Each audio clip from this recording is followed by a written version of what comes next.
Hello, brains! How to ADHD is getting bigger, which means I have a real platform now where I can speak about ADHD and my personal experiences and be heard. But my story is not the only story, and my voice should not be the only voice. This is Scot's.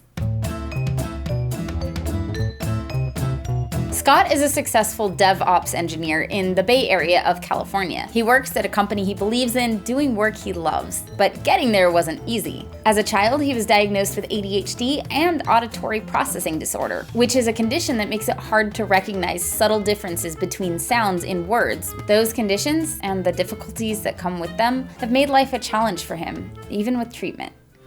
So have you taken medication since you were in 5th grade? Yes, I have. I've took Ritalin from 5th grade to 10th grade. Dexedrine, took that from high school into a little bit until college, and I was struggling there, so I swapped from Dexedrine to Adderall at that point. And then I started having students finding out that I had ADHD, and so I got requests from kids in college saying, hey, I heard you have ADHD, and do you have that Adderall stuff? That scared me so much. I'm in college, and money's tight, and here's these kids asking me, do you have this medication? And I'm like, I don't want to become a drug dealer. Right. And so instead of having that temptation in my mind, I just completely cut it out.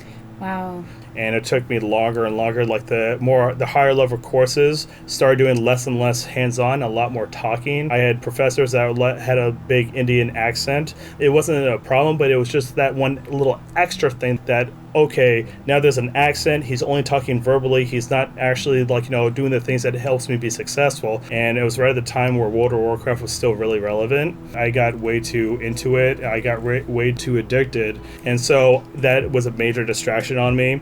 And then the no medication. So my grades started slipping like crazy. All of a sudden, it was like a perfect storm. Yes, and I had to retake courses multiple times, even though I've been brilliant at computer science for my entire life. So I wasn't able to finish school at Sonoma State. College was taking all my parents' money, and they was like, you can't be living out there anymore. And if you want to finish up college, you have to finish up in the area. But my mom told me, I want you to finish this college degree, because if you try and stop now, it's going to just be harder and harder to finish it. Without her pushing me, I probably would have stopped taking computer science. At that point, I was at a breaking point, because I just had to come back home from college. I failed miserably.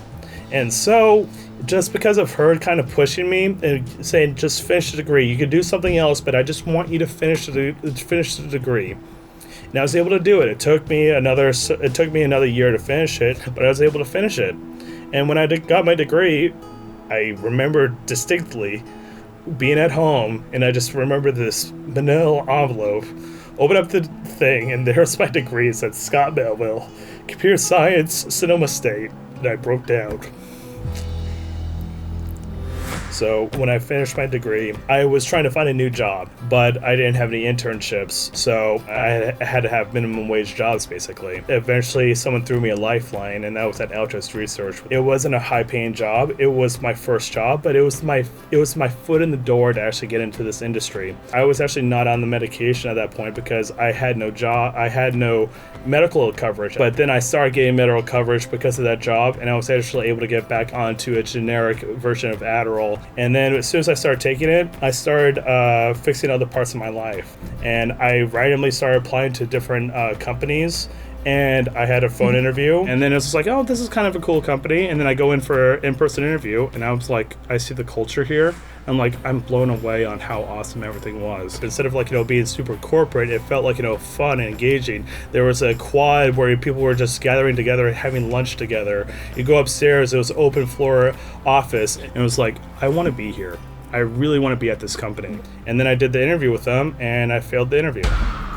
Did you really? Yes, I failed the interview. I did everything really well, but I wasn't technically sound enough. They got back to me. It was like, you're really awesome at everything culturally, but don't have enough technical skills yet.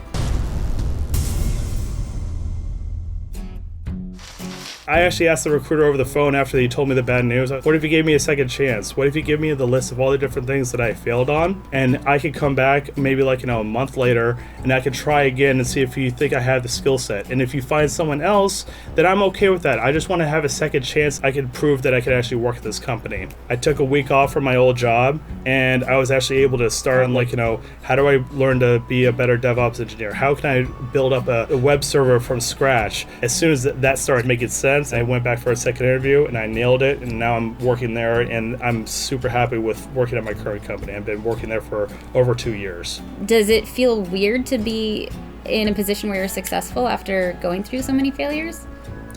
It really does. It still feels like, a dream at times. It makes me feel weird that I actually was able to do a lot of cool things I've always wanted to do. Do you have any advice to people who are right now going through college and struggling? Lean on your family. I think that's probably it. If you have a good family and good moral support, that's how I got through a lot of my problems. Even though at my darkest times, it was my family that got me out of it. And I know that not everyone is lucky to have great families around us, but find people that do want to help support you. One of the things with having ADHD is that you feel like you're alone. And guess what? You're going to find other people with ADHD that always want to help support you because they have the similar problems and issues. So if we can create something for that, have their community for them, we can make sure that these people always have the help that they need. Yeah, your family isn't always the one that you're born into. There's always the tribe. Exactly. There you go. This interview was actually done a year ago, and since then, Scott has created a space for people who feel like they're alone. On his own time, with the help of a few other hardworking volunteers, he built a website for the How to ADHD community, with forums where ADHD brains and the hearts who love them can connect with and support each other. You can check them out at forums.howtoadhd.com. He's also grown a really cool beard. That's it for this week. Check out the forums. They're brand new and they're for you. I'll try to be there as much as I can at first to help everybody settle in, and we'll keep tweaking them as we get feedback from you on what you'd like them to become. We all know the challenges of having ADHD don't end after college, so wherever you are in your life, if you need support, you know where to find it. Thank you, Scott. And thank you to all my brain advocates and all my Patreon brains and Patreon itself, since that's where we shot this interview.